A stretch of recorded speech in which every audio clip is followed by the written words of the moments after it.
আসসালামু আলাইকুম ভিউয়ার্স, আজকে দেখাবো আপনাদেরকে নতুন একটি টেকনিক। মানুষ ভাবে যে বিল্ডিং করে সিং লাগানো যায়, এখন দেখুন টিনের ঘরেও সিং লাগানো যায়। এই যে দেখুন সিংটি টিনের ঘরে লাগানো হয়েছে, দেখেন কত সুন্দর করে লাগানো হয়েছে। সিং কল কীভাবে লাগানো হয়েছে দেখুন, কি সুন্দর পানি পড়তেছে। একটু টেকনিক খাটিয়ে আপনারাও যে কোনো টিনের ঘরে ব্যবহার করতে পারুন। দেখুন কীভাবে এটা লাগানো হয়েছে বা ফিটিং করা হয়েছে। সিংটি জাস্ট মাপে একটি স্ট্যান্ড বানালেই ভাসমান একটি সিন হয়ে যাবে। যে কোনো জায়গায় এটা ফিটিং করে ব্যবহার করতে পারবেন। আর দেখেন ঘরের সাথে অল্প খরচেই ছোট করে একটি পিলার করে ড্রাম দিয়ে ট্যাঙ্ক বানিয়ে ফেললাম, পানির ট্যাঙ্ক। দেখুন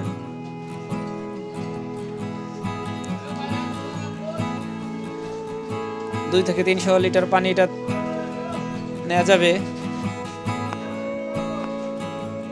দেখুন খুব সহজেই অল্প টাকা খরচ করেই এরকম একটি সেফটি ট্যাঙ্ক বানিয়ে ফেললাম পানি ব্যবহার করার জন্যে। ওভার লাইন, এটা হচ্ছে সার্ভিস লাইন, উপরে হচ্ছে আপনার ডেলিভারি লাইন।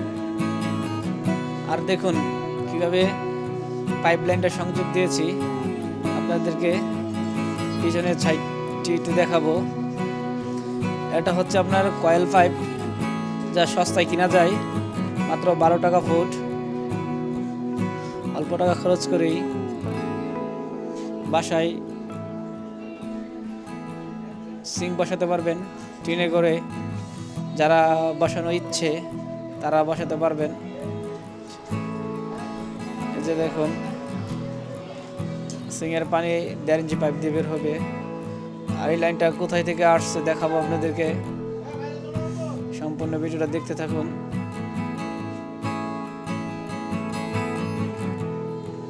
দেখুন এই লাইনটা আপনার আউটলাইন, এটা আপনার মোটর কাছে একটি পানির লাইন দিয়েছি, এটা একটা বাথরুমের লাইন।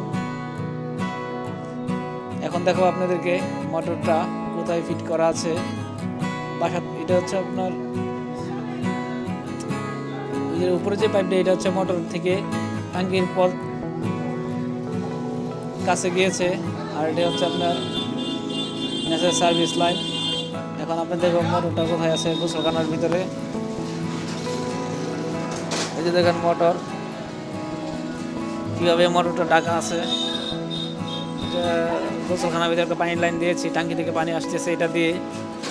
আর এই যে দেখুন মোটরটা কীভাবে ডেকে রাখা হয়েছে গোসলখানায়, যাতে মোটরের উপরে পানি না পড়ে বা মোটর নষ্ট না হয়। এই জন্য উপর দিয়ে কাগজ দিয়ে মোটরটা সেফটি করে বেঁধে রাখলাম। এই যে মোটরের সুইচ গোসলখানার ভিতরে লাগিয়ে ফেললাম। দেখুন খুব সুন্দর করে ফিটিং করে ফেললাম অল্প টাকা খরচ করেই। জাস্ট একটু টেকনিক খাটিয়ে যারা বিল্ডিং করতে পারেন না, টিনের বাসা, তারা সিং, বেসিং, মোটর, ট্যাঙ্কি সবই লাগাতে পারবেন, ইচ্ছা করলেই পারবেন। দেখুন মোটরটা ঢাকার কারণে পুরোটা দেখাতে পারবো না। এই যে দেখুন আরেকটি আপনার মোটর থেকে আউটলাইন করা হচ্ছে। এটা এটা হচ্ছে আপনার এখানে ইমার্জেন্সি পানি উঠালে এটা তো উঠানো যাবে। আর ওই যে সোজা লাইনটা উপরে দেখিয়েছে ট্যাঙ্কির মধ্যে।